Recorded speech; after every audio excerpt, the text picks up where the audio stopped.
வணக்கம் மக்களே, கதிரா மாவட்டத்துல பேசுறேன். இங்க குழாயெல்லாம் பத்திக்கிட்டு எரிய ஆரம்பிச்சிச்சு. கொஞ்ச நேரத்துல இங்க அதிகாரிகள் வரதா சொல்லி பல அதிகாரிகள் இங்க வந்தாங்க.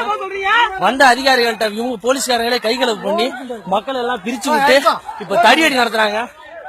ஒரு மக்களை கூட விட மாட்டாங்க, என்னெல்லாம் அடிச்சிட்டாங்க. இங்க உள்ள மக்கள் போராடி இருந்த அமைதியா போராடி இருந்த எல்லா மக்களையும் அடிச்சு துரத்து விட்டாங்க. மக்கள் எல்லாம் கிட்டத்தட்ட 3 நாளா அது எரிஞ்சிட்டு இருக்குன்னு சொல்றாங்க. ஆனா இன்னைக்குதான் நியூஸ் வெளில வந்திருக்கு. இத பாக்குற பசங்க யாராவது ஷேர் பண்ணி கதிரா மாவட்டத்தில் நடக்கிற அட்டுவியத்தை கொஞ்சம் சொல்லுங்க.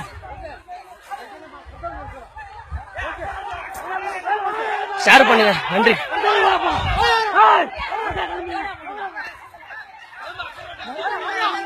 இங்க பாருங்க, நான் வீடியோல தான் இருக்கேன். உங்களுக்கு நடக்கிற எல்லா விஷயத்தையும் நான் வீடியோல காட்டுறேன், பாருங்க.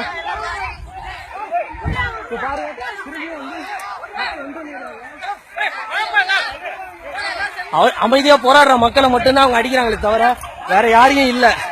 வேணும்னே மக்களுக்குள்ள கைகளை பண்ணி அடிக்க வைக்கிறாங்க. நீங்களே பாருங்க, மக்கள் எல்லாம் ஒண்ணு சேர்றாங்க. அவங்க என்ன பண்றாங்க மட்டும் பாருங்க.